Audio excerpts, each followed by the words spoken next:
Hello friends, कैसे हैं आप लोग।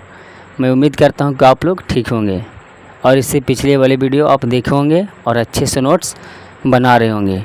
तो चलिए दोस्तों, आज की इस वीडियो में हम लोग पढ़ने वाले हैं कुछ इम्पोर्टेंट पॉइंट जो जानना हम लोग के लिए बेहद ज़रूरी है।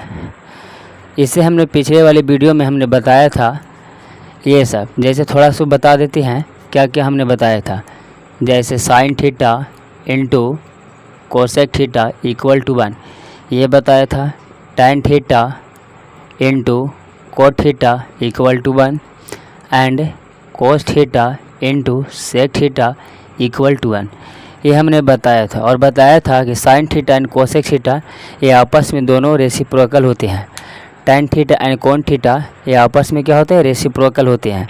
कोस थीटा एंड सेक थीटा आपस में रेसिप्रोकल होते हैं। इसके अलावा भी दो फार्मूला हमने बताया था। Tan theta equal to sine theta and sine theta upon cos theta and cot theta equal to हमने बताया था cos theta upon sine theta.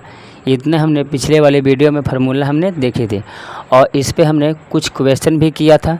तो चलिए दोस्तों, आज जो हम लोग को जानना है कुछ ट्रिगोनोमेट्री के बारे में इम्पोर्टेंट पॉइंट को जानना है। तो चलिए, उस वीडियो में भी 2 इम्पोर्टेंट पॉइंट के बारे में हमने डिस्कस किया था, लेकिन फिर से रिपीट कर देते हैं क्योंकि कुछ बच्चे होंगे से आज से जो ज्वाइन किए होंगे वो अच्छे से समझ जाएंगे। तो फर्स्ट इम्पोर्टेंट पॉइंट है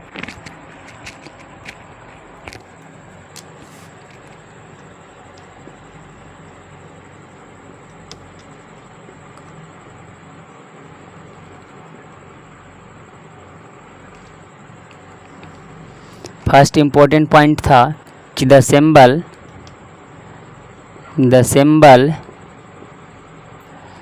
sign A not equal to sine into A, यानी कि आप साइन को ऐसे राइट नहीं कर सकते हैं। यहाँ पे जो ए है एंगल है और यहाँ पे जो ए है कोई स्केलर क्वांटिटी है। इट मीन्स कि ए कहाँ कुछ वैल्यू हो सकता है 1 2 3 4 5 6 7 एंड सो ऑन ऐसे। लेकिन यहाँ पे जो ए है एंगल है, यहाँ पे एंगल हो सकता है 0 degree 30 degree 45 degree 60 degree 90 degree and so on ऐसे। बट यहाँ पे इसका वैल्यू हो सकता है। तो आप साइन ए को आप ऐसे राइट नहीं कर सकते हैं। साइन इंटू ए, यहाँ पे जो ए है ये मल्टीप्लाई को सूचित कर रहा है और यहाँ पे ये मल्टीप्लाई को डिनोट नहीं कर रहा है। जैसे टैन ए को आप ऐसे राइट नहीं कर सकते हैं, टैन इंटू ए ऐसे आप राइट नहीं कर सकते, ये रॉन्ग है, सरासर गलत है। जैसे कोट ए, तो कोट ए को आप ऐसे राइट नहीं कर सकते, कोट इंटू ए ऐसे करना सरासर गलत है। आई होप कि आप इसे समझ पाए होंगे। तो पहला पॉइंट में आपको यही ध्यान रखना होगा कि आप ऐसे कोई भी ट्रिगोनोमेट्रिक रेशियो को राइट नहीं कर सकते। सेकेंड, each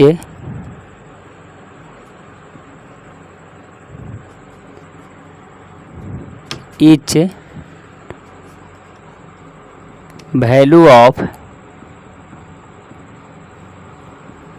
trigonometric ratio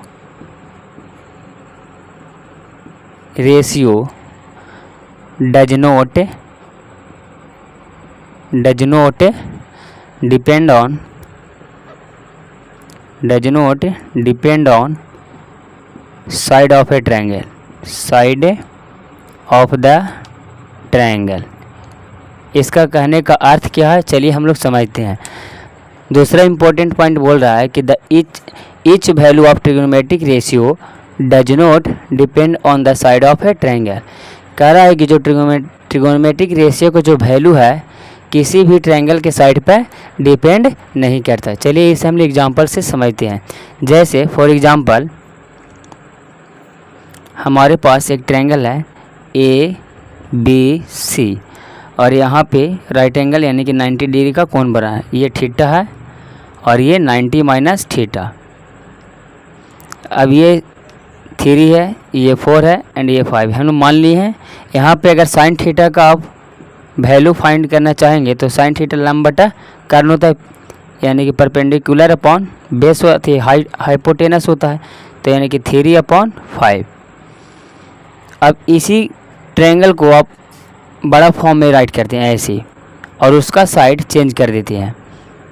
तो ये 15, 20 एंड 25, बट साइड चेंज है बट एंगल वही है थीटा, एंड ये 90 डिग्री एंड ये 90 माइनस थीटा। एंगल सेम है बट साइड चेंज है। यहाँ पे 3 था, यहाँ पे 15 हो गया, 25 है एंड 20 है। अगर यहाँ पे आप साइन थीटा फाइंड करते हैं इस एंगल के हिसाब से, एंगल ऑफ रेफरेंस के हिसाब से, तो यहाँ पे क्या होगा, लंब बटक कर्ण यानी कि 15/25 p/h। तो ये हो जाएगा, अगर कट करती हैं तो 3/5। तो यहाँ पे आप देख रहे हैं कि यहाँ पर भी साइन थीटा का मान 3/5 आया था, और यहाँ पे भी साइन थीटा का मान 3/5, बट यहाँ पे साइड 15 है, 20 है एंड 25 है, लेकिन यहाँ पे साइड कितना है, 3, 4, 5। तो साइड यहाँ पे कुछ और था, यहाँ पे कुछ और है, दोनों जगह साइड चेंज है, बट आंसर दोनों का जो आ रहा है सेम आ रहा है। इट मीन्स कि जो ट्रिगोनोमेट्री रेशियो का जो वैल्यू है वो किसी साइड पे ट्रायंगल का डिपेंड नहीं करता, किसी भी ट्रायंगल के साइड पे डिपेंड नहीं करता, वो डिपेंड सिर्फ करता है वो एंगल पे, कि अगर एंगल दोनों ट्रायंगल में सेम है तो उसका मान सेम ही आएगा। तो चलिए, आई होप कि ये प्रॉपर्टीज आप समझ गए होंगे। चलिए नेक्स्ट प्रॉपर्टीज की ओर हम लोग बढ़ते हैं।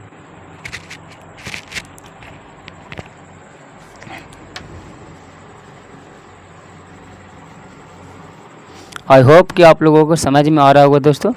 अगर नहीं समझ में आ रहा है तो आप कमेंट करके पूछ सकते हैं। तीसरा पॉइंट है कि इन an isosceles triangle, in an isosceles right angle triangle, right angle triangle, जिसका नाम हम दे देते हैं त्रिभुज ए बी एंड सी, त्रिभुज A B C and right angle at B, जहाँ पे राइट एंगल कौन सा है, B. The trigonometry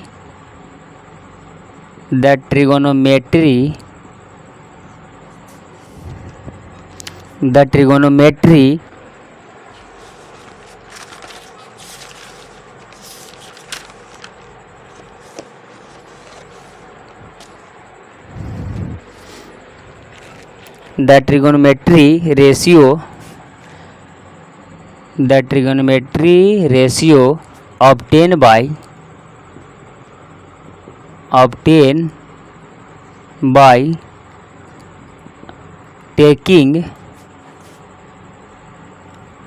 taking either angle A or angle C give the same value,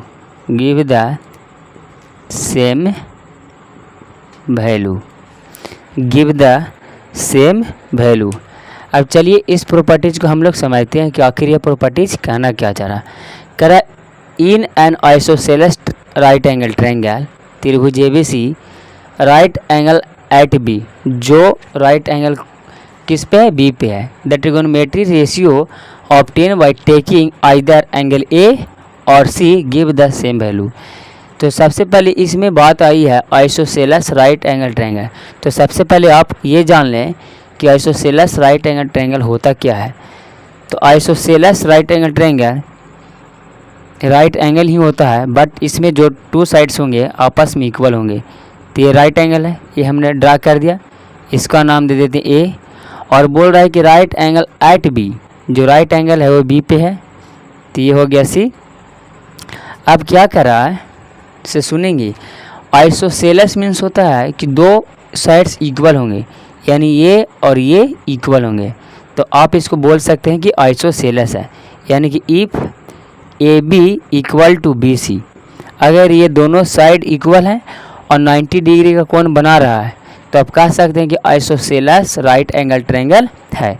तो यहाँ पर if A B and B C equal है, अगर A B and B C equal है, ये दोनों इक्वल है, तो ये आपस में जो दोनों कोण होंगे ये भी आपस में इक्वल होंगे, angle A equal to angle C. ये आइसोसेलेस राइट एंगल ट्रायंगल का प्रॉपर्टीज है।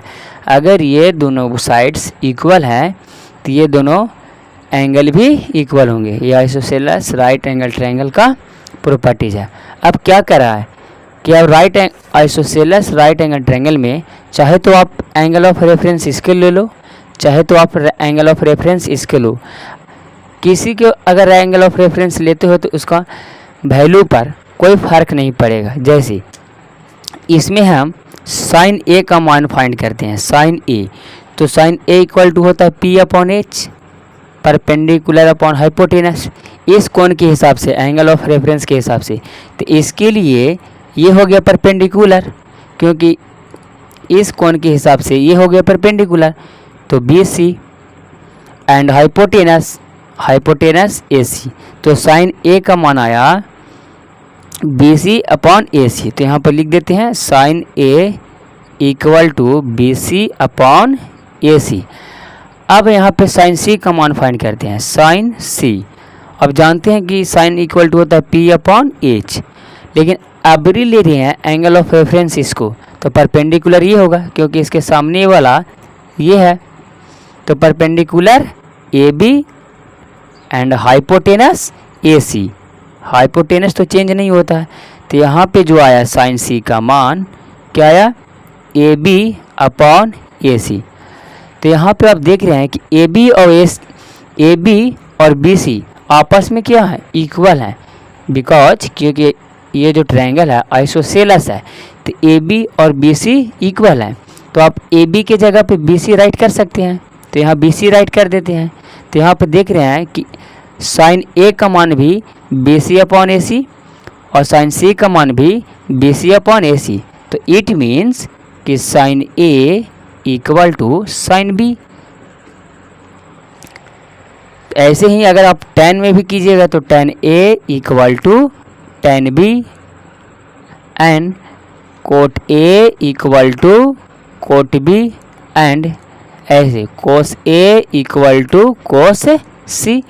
यानी कि अब इसका शॉर्ट फॉर्म में समझ लीजिए समरी के रूप में कि अगर कोई राइट एंगल ट्रायंगल रहेगा तो आप चाहे ये वाला एंगल ऑफ रेफरेंस लो, चाहे तो आप इसको एंगल ऑफ रेफरेंस लो, किसी भी एंगल के हिसाब से अगर मान फाइंड कीजिएगा तो आंसर सेम ही आएगा। ये संक्षिप्त रूप में हो गया, समरी के रूप में। इतना आपको पगलाने की ज़रूरत नहीं है कि आप सर इतना काची राइट कर दिए। अगर समझ में आया तो बढ़िया बात है, अगर नहीं समझ में आया तो कोई दिक्कत नहीं है।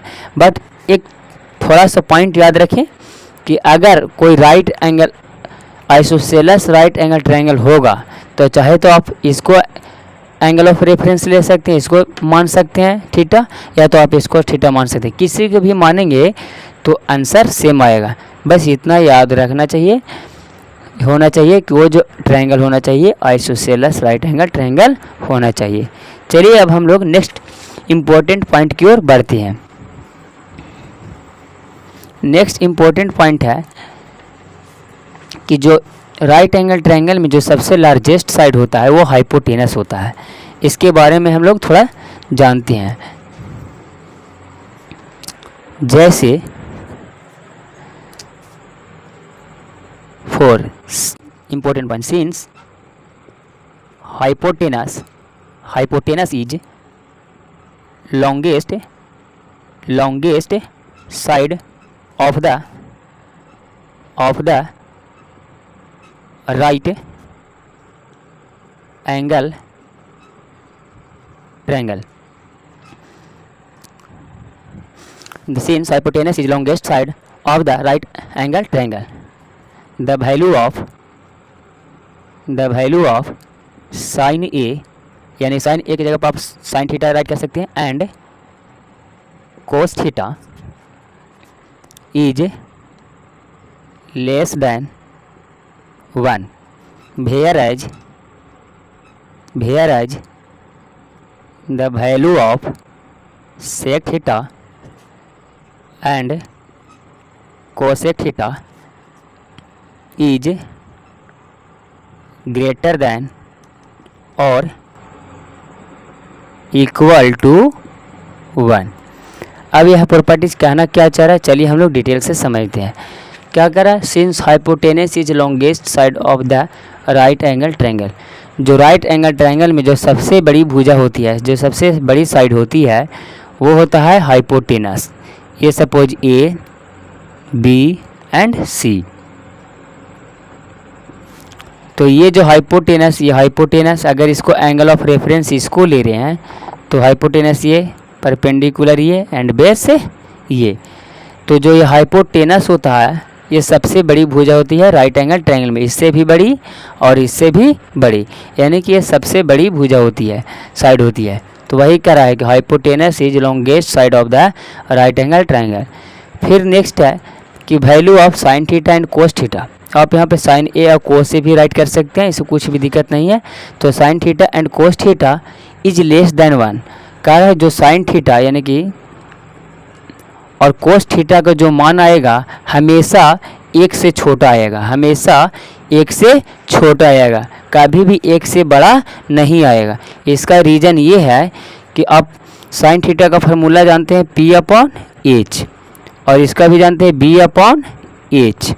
तो आपको ये पता होना चाहिए कि अगर ऊपर में कोई स्मॉलर नंबर, ऊपर में स्मॉलर नंबर एंड नीचे में ग्रेटर नंबर, नीचे में ग्रेटर नंबर अगर होता है, अगर ऊपर स्मॉलर है और नीचे ग्रेटर है, तो इसका हमेशा जो मान आएगा 0 से 1 के बीच में आता है, 0 से 1 के बीच में आता है।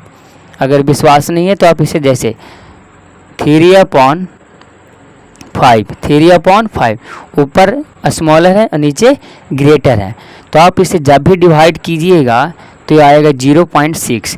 तो 0.6 0 और 1 के बीच में है, तो इतना याद रखिएगा। अगर ऊपर स्मॉलर नंबर है और नीचे ग्रेटर है तो उसका जब भी मान आएगा तो 0 से 1 के बीच में ही आएगा। आई होप ये समझ गए होंगे। तो यहाँ पे आप देख रहे हैं परपेंडिकुलर से, तो अभी जस्ट हमने बताया कि सबसे बड़ी भुजा है, तो ये परपेंडिकुलर से नीचे वाला बड़ा होगा और बेस से भी यहाँ पे बड़ा होगा हाइपोटेनस। तो नीचे वाला बड़ा है और ऊपर वाला छोटा है, तो इसका जब भी मान आएगा तो 0 से 1 के बीच में आएगा। यहाँ भी 0 से 1 के बीच में आएगा। क्यों?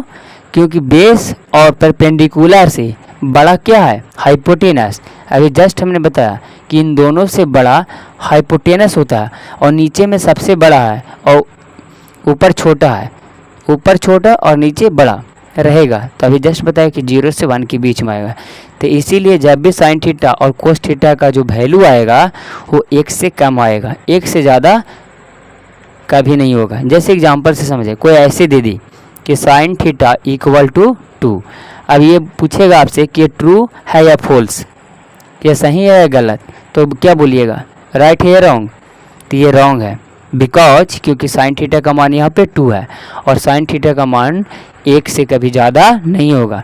जो साइन थीटा और कोस थीटा का वैल्यू है, आप ऐसे रिमेंबर रखेंगे, sign theta and cos theta का वैल्यू है वो 1 और -1 के बीच में ही होता है।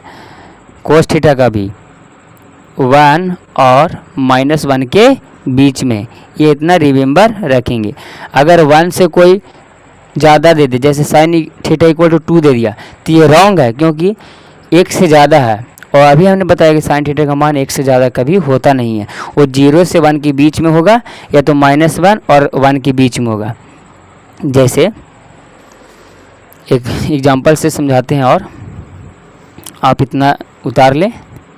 जैसे हम अपने क्या अभी हमने बताया कि जो साइन थीटा है वो 1 से कम होगा, इसी के बीच में लाई करेगा, -1 और 1 के बीच में।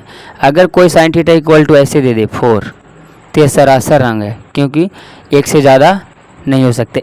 1 के इक्वल हो सकता है बट 1 से ज़्यादा नहीं होगा। ऐसे दे दे साइन इक्वल टू 5/2, तो इसका मान देख रहे हैं कि लगभग 2.5 है, तो ये भी 1 से ज़्यादा है, तो ये भी रॉन्ग है। अगर कोई ऐसे दे दे, यहाँ पे कोस थीटा भी राइट कर लें, कोस थीटा एंड साइन थीटा दोनों इसी के बीच में होता है, -1 और 1 के बीच में होता है। जैसे कोस थीटा इक्वल टू आपको दे दे 50, तो ये नहीं होगा क्योंकि ये 1 से ज़्यादा है। अगर ऐसे दे दे साइन थीटा इक्वल टू -4, तो -4 नहीं होगा बिकॉज क्योंकि -4 इसके और इसके बीच में नहीं है, तो इसे यह भी मान नहीं होगा। आई होप ये समझ पाए होंगे। तो आप इतना सिर्फ याद रखें कि जो साइन थीटा और कोस थीटा का जो मान आएगा वो -1 और 1 +1 के बीच में ही आएगा। इसके इक्वल हो सकता है, -1 के इक्वल भी हो सकता है और +1 के इक्वल हो सकता है। ना तो -1 से कम आएगा, ना +1 से ऊपर जाएगा, ना -1 से नीचे, -2 -3 -4 ऐसे नहीं होगा, और इधर -2 3 4 5 6 ऐसे नहीं होगा। जब भी आएगा तो इसका उत्तर आएगा -1 और +1 के बीच में, इन दोनों का। आई होप ये समझ पाए होंगे। और इसी में है थोड़ा आगे, जब नेक्स्ट लाइन को पढ़ते हैं हम लोग तो क्या है, where as the value of sec theta and cosec theta is greater than और इक्वल टू 1। तो यहाँ पे एक बात और याद रखिएगा, जो सेक थीटा है और कोसेक थीटा है, इन दोनों का मान जब भी आप फाइंड कीजिएगा किसी भी ट्रिगोनोमेट्रिक रेशियो में, या तो 1 के इक्वल आएगा या तो 1 से ज़्यादा आएगा, 1 से ज़्यादा आएगा इन दोनों का मान, इतना याद रखिएगा। Sec theta and cosec theta या तो 1 के बराबर होगा या तो 1 से ज़्यादा आएगा, ऑलवेज 1 से कम कभी नहीं होगा। ऐसे अगर राइट करके दे दे कोई 0.5 तो सरासर रॉन्ग है। क्यों? कि यहाँ पर सेक थीटा का मान 0.5 है, यानी कि 1 से कम है, और 1 से कम कभी आएगा नहीं। तो इसलिए इतना याद रखिए, जब भी आएगा तो 1 से बड़ा। इसके बारे में आप जाइएगा 11th क्लास में तो और डिटेल में पढ़ना है, लेकिन 10th के लिए फ़िलहाल इतना ही। चलिए अब हम लोग इससे नेक्स्ट प्रॉपर्टीज़ की ओर बढ़ते हैं। प्रॉपर्टीज़ यानी इम्पोर्टेंट पॉइंट की ओर बढ़ते हैं। आई होप कि ये इम्पोर्टेंट पॉइंट आपको समझ में आया होगा। अगर नहीं समझ में आया है तो आप पूछ सकते हैं, इसमें कोई डरने वाली बात है ही नहीं। 5th है साइन स्क्वायर ए। साइन स्क्वायर ए को आप ऐसे भी राइट कर सकते हैं, साइन ए का होल स्क्वायर। साइन स्क्वायर ए को ऐसे राइट कर सकते हैं, साइन ए का होल स्क्वायर। ये स्क्वायर है, आप ऐसे नहीं राइट कर सकते हैं, साइन ए स्क्वायर। ये दिस इज रॉन्ग, ए पर स्क्वायर नहीं देना है। आप इसको ऐसे राइट कर सकते हैं, बट इसको आप ऐसे राइट नहीं कर सकते हैं। अब दोनों में डिफरेंस आप पकड़ रहे होंगे कि आखिर इसमें और इसमें डिफरेंस क्या है। यहाँ पे ए पर स्क्वायर है, यहाँ पे पूरा होल पे स्क्वायर है, तो ये दोनों बोथ आर करेक्ट, बट ये ऐसा राइट नहीं होता है। जैसे tan ए स्क्वायर है, तो आप इसको कैसे राइट कर सकते हैं, tan ए का होल स्क्वायर राइट कर सकते हैं, बट इसको ऐसे राइट नहीं कर सकते हैं, tan A square. This is a wrong. I hope कि डिफरेंस आप समझ रहे होंगे। चलिए नेक्स्ट प्रॉपर्टी की ओर बढ़ते हैं हम लोग। 6 है trigonometry ratio. Trigonometric ratio has no unit, has no unit. क्या कहता है ये important point, trigonometric ratio has no unit. किसी भी ट्रिगोनोमेट्रिक रेशियो के पास यूनिट नहीं होता, यानी कि जैसे आप पढ़े होंगे ना कि बल का ऐसा यूनिट होता है न्यूटन, दाब का न्यूटन, क्षेत्र एरिया का मीटर स्क्वायर, लेकिन ट्रिगोनोमेट्रिक रेशियो का नहीं होता। अब क्यों नहीं होता इसके रीज़न भी देख लीजिए। सपोज साइन थीटा है, तो साइन थीटा P/H। अगर ऐसा रहता है, एक ट्रायंगल ले लेते हैं, ट्रायंगल से समझा देते हैं, A B एंड C। ये थीटा मान लेते हैं एंगल ऑफ रेफरेंस, ये 5 3 4 5 सेंटीमीटर में रहता है। सपोज मान लेते हैं कि ये 3 सेंटीमीटर, ये 4 सेंटीमीटर एंड ये 5 सेंटीमीटर, और आपसे पूछता है कि साइन थीटा का वैल्यू फाइंड करो, तो क्या करते हैं, परपेंडिकुलर अपॉन हाइपोटेनस, यानी कि 3 सेंटीमीटर परपेंडिकुलर है और हाइपोटेनस कितना है 5 सेंटीमीटर, तो 5 सेंटीमीटर। तो यहाँ पे आप देख पा रहे हैं कि सेंटीमीटर से सेंटीमीटर क्या हो गया, कट हो गया, तो सिंपली खाली कितना आया 3/5। तो यहाँ पे यूनिट गायब हो गया, यानी कि यूनिट कट जाता है। तो इसलिए ट्रिगोनोमेट्रिक रेशियो आपके पास कोई भी यूनिट नहीं होता। आई होप ये आप समझ पाए होंगे। और ये आज जितने भी हमने पॉइंट बताया है आप अच्छे से आप समझ रहे होंगे। आप सीक्वेंस बाय आप नोट्स बनाते जाएं और रिमेंबर करते जाएं। जो भी थ्योरी है, फार्मूला है, आप उसे फार्मूला कॉपी में अलग से बना लें ताकि आप कभी भी टाइम मिले तो आप उसे देख पाएँ। और इतना ज़रूर आश्वासन देना चाहता हूं दोस्तों कि अगर जो भी हम क्वेश्चन बता रहे हैं आप समझ रहे हैं, आप उसे रिवीजन कर रहे हैं, तो मेरा यह वादा है कि आपसे कोई भी क्लास 10th लेवल तक ट्रिग्नोमेट्री का क्वेश्चन ना बने, ऐसा कोई हो ही नहीं सकता, ज़रूर बनेगा। तो इतना जो भी बताए हैं आप इसे नेक्स्ट क्लास में आप रिमेंबर करके आइएगा। फिर हम लोग मिलते हैं नेक्स्ट क्लास में क्वेश्चन के साथ। अब प्रैक्टिस करेंगे क्वेश्चन, 10 से 15 क्वेश्चन प्रैक्टिस करने के बाद ही नेक्स्ट थ्योरी पे हम लोग पहुँचेंगे, क्योंकि केवल थ्योरी पढ़ाना ही काम नहीं है। अब थ्योरी को कहाँ पे अप्लाई करना है और कैसे अप्लाई करना है इसके बारे में भी आपको ज्ञान होना चाहिए। जैसे सपोज आपको कोई गन दे दे और गन चलाने का, आपको यूज करने का, उसका एम्प्लीफाई करने का तरीका मालूम ही नहीं है कि आखिर वो कैसे चलेगा, क्या करेंगे, तो आप उस गन के जानकारी रखने से कोई फ़ायदा नहीं है। तो इसलिए पहले आप थ्योरी जान चुके हैं, तब इस पर कुछ सवाल को करेंगे नेक्स्ट वीडियो में। तो चलिए दोस्तों हम लोग मिलते हैं